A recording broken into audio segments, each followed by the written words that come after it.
তাহলে আপনি নিরাপদ পানির একটা টিউবওয়েলের ব্যবস্থা করে দিয়েছেন। যতদিন পর্যন্ত এই টিউবওয়েলটা থাকবে পানি মানুষ পান করবে, প্রতিটা দুধ পানির সওয়াব আপনার আমল নামে কবরে বসে বসে আপনার পেতে যাবে।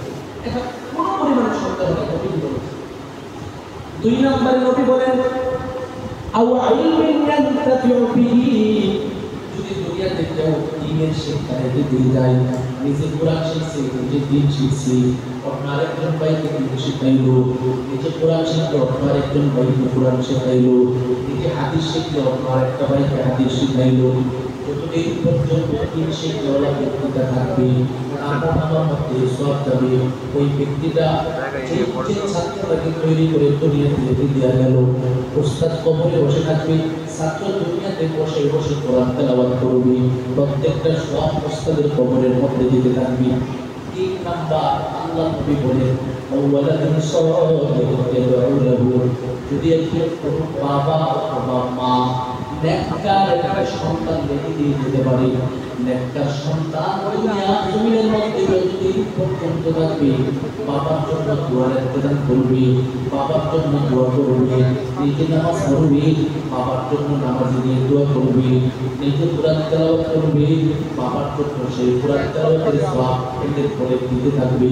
প্রতিটা তেলাওয়াতের সওয়াব, প্রতিটা নামাজের সওয়াব, সন্তান যখন দোয়া করবে প্রতিটা দোয়ার সওয়াব বাবা মার আমল নামার মধ্যে সাথে সাথে যেতে থাকবে। সুবহানাল্লাহ। তার মানে একটা নেককার সন্তান রেখে দিতে হচ্ছে। আপনি বদকার সন্তান রেখে দিয়ে গেলে আপনার দুনিয়াতে কোনো ফায়দা নেই, আখিরাতে কোনো ফায়দা নেই।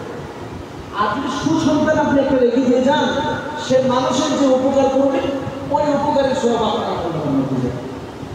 আপনি কবরে শুয়ে থাকবেন, সওয়াবের ভান্ডার আপনি দেখতে পাবেন, সওয়াবের ভান্ডার আপনি আর কারো সওয়াব করবেন। এই নেককার সন্তানের যে দোয়া আছে, দোয়ার সওয়াবের প্রতিটা মুহূর্তে করতে যাবে। সে ফজর করবে, ফজরের সওয়াব আপনার আমল নামে যাবে, কারণ আপনি তাকে ফজরের নামাজ শেখানোর ব্যাপারে অগ্রণী ভূমিকা পালন করেছেন। পাশাপাশি আপনি জুহুরের নামাজ তাকে শিখাইছেন, আপনার সন্তান সে জুহুর করবে, জুহুরের সময় সওয়াব আপনার আমল নামে যাবে। আসর করবে, আসরের সওয়াব যাবে। মাগরিব করবে, মাগরিবের সওয়াব যাবে। এশা করবে, এশার সওয়াব যাবে। এই সন্তান যখন বাবা মার জন্য সদকায়ে জারিয়া কিছু করবে, সেটারও সওয়াব যাবে। সুবহানাল্লাহ।